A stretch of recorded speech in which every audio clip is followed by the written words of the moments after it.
అని చెప్పి ఏదైతే వీడియో పెట్టాడో వెంటనే ఆ వీడియో తీసామని చెప్పి నాన్ వేసిన బెదిరించే వీడియో ఒకటి పెట్టడం జరిగింది. అందులో కొన్ని నిజాల అబద్ధాలు తెలియదు, మరి ఆయన చెప్పాలి.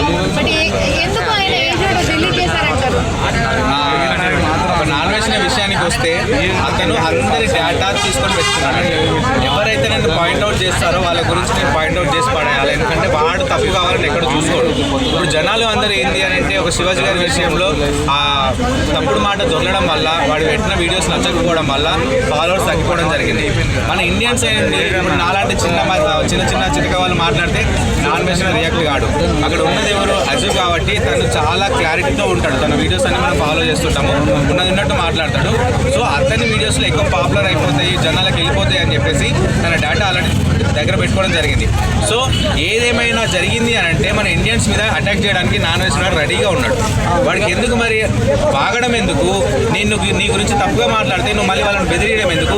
అరే ప్రతి ఒక్కడు ఫ్యామిలీలో ప్రతి ఒక్క ఎన్నో ప్రాబ్లమ్స్ ఉంటాయిరా, ప్రతిదీ నువ్వెవడురా మాట్లాడడానికి?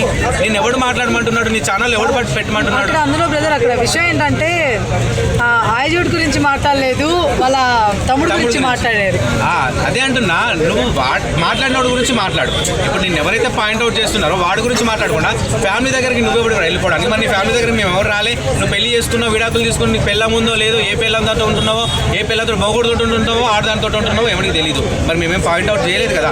నీ పర్సనల్ గురించి మేము ఎక్కడ మాట్లాడలేదు కదా. నువ్వు వీడియోస్ అసభ్యకరంగా పెట్టకు అని చెప్పేసి మాట్లాడినాం మేము. సో నువ్వు అవి పెట్టకుండా మిగతావన్నీ వాళ్ళ ఫ్యామిలీ దగ్గరికి ఎందుకు వెళ్ళినా, వాళ్ళ తమ్ముడు వాడు చేస్తాడు చేసిండో అవి నిజమా అబద్ధాలా ఇక్కడ వాళ్ళు తెలుసుకుంటారు. నువ్వెవరు అక్కడ కూర్చొని మాట్లాడడానికి? తట్టు ఏంటంటే దాన్ని డిలీట్ కానీ చేయకపోతే నీకు 2026 ఏంటో నేను చూపిస్తాను అన్నాడు. అంత అవసరం అంటారా బెదిరింపులు? అదే ఈ బెదిరింపులతో బతుకుతున్నాడు వీడు. మరి ఎవరు మాట్లాడితే వాడిని బెదిరిస్తే మరి ప్రతి ఒక్కరిని మాట్లాడుకుంటూ ప్రతి ఒక్కరిని బెదిరించాలని టైం సరిపోదు. ఇంకా బెదిరించడానికి టైం సరిపోదు. ఫస్ట్ ఆఫ్ ఆల్ నువ్వు ఒక అంత బెదిరించినోడు అయితే ఇండియాకి రారా బాబు. ఇండియాకి వచ్చి మాట్లాడు. ఆ బెదిరింపులన్నీ మేము దగ్గర నుండి పక్క నుండి వింటాం. నువ్వు పక్కకు వచ్చి మాట్లాడు. ఎక్కడో ఉండి నీకు అవసరం లేని విషయాలు మాట్లాడడం కాదు. ఓకే, నువ్వు ఇంట్లో కూర్చొని ఆరెంజ్ బత్తాయిలాగా మాట్లాడతావులే, ఎన్ని టాపిక్స్ అయినా సరే ఇక్కడికి వచ్చి నాలా కష్టపడి చూడు, ప్రతి ఒక్క ప్రదేశం గురించి చూపించి మాట్లాడుతుంటాను. నువ్వు కష్టపడి ఎవరికైనా పెడుతున్నావా రా? ఓ నలుగురికి అన్నదానం చేస్తున్నావా, లేకుంటే నలుగురు చదివిస్తున్నావా, నలుగురికి సహాయం చేస్తున్నావా? ఏమిటో నువ్వు కష్టపడేది? నీకోసం నువ్వు కష్టపడుతున్నావు. కష్టపడకు, పండుకో, చెద్దరేసుకొని పండుకోరా బ్యాంకాక్లా. ఎవడు కష్టపడమంటుండే మేము అడుగుతున్నావా? మా కోసం కష్టపడమని. ఎవడి ఇష్టం ఆడిది, ఎవడి కష్టం ఆడిది. నీ కష్టం నువ్వు పడరా బాబు, మేము అడగట్లే. అరే మా కోసం కష్టపడరా మేము అడుగుకున్న రోజు నువ్వు మాటాను. అరే నాకు మీరు అడిగారు కాబట్టి కష్టపడ్డారా? చాలా మంది కాషాయపు దుస్తులు వేసుకొని దాని వెనుక ఎన్నో అక్రమాలు చేస్తున్నారు, అన్యాయాలు చేస్తున్నారు. ఎవరిని ఉద్దేశించి మాట్లాడుతున్నారు? వాడి ఉద్దేశం ఏది ఉండదండి. 4 మాటలు వదలాలి, దాని గురించి 4 రోజులు మాట్లాడుకోవాలని చెప్పేసి వాడు వదులుతున్నారు తప్ప వాడి ఉద్దేశం ఏం లేదు. ఒకటి జనాలు ఏంటంటే వాడు వదిలిన ప్రతిదాన్ని పట్టుకొని వేలాడకుండా వాడిని ఫస్ట్ అన్సబ్స్క్రైబ్ చేయమని నేను ఫస్ట్ నుంచి మొత్తుకుంటున్నా. వాడికి సబ్స్క్రైబర్స్ లేకుంటే వాడు వీడియోలు పోవు. ఎవడు చూస్తాడు? ఎందుకు సెర్చ్ చేస్తున్నారు మీరు వెళ్ళి యూట్యూబ్లో వాడి వీడియోస్ కోసము? సెర్చ్ చేయకుండా వదిలేయండి. అవసరమైన టాపిక్ గురించి మాట్లాడుకోండి. అనవసరమైన టాపిక్ గురించి ఎందుకు మాట్లాడుతున్నారు?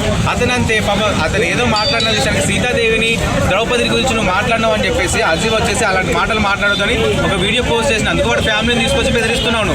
ఫ్యామిలీని రోడ్డు మీద పెడుతున్నావు. నిన్ను పెడితే నువ్వు వాడినాను డైరెక్ట్ క్వశ్చన్ చేయి, అప్పుడు కరెక్ట్. ఆయుడు గురించి మాట్లాడచ్చు కదా, వాళ్ళ ఫ్యామిలీ గురించి నీకు ఎందుకు రా? వాడు చేశాడో నీ దగ్గర ప్రూఫ్స్ ఉన్నాయి అనుకో, మరి నువ్వు అందరి ప్రూఫ్స్ దగ్గర పెట్టుకుని ఏం బీక్దాం అనుకుంటున్నావు?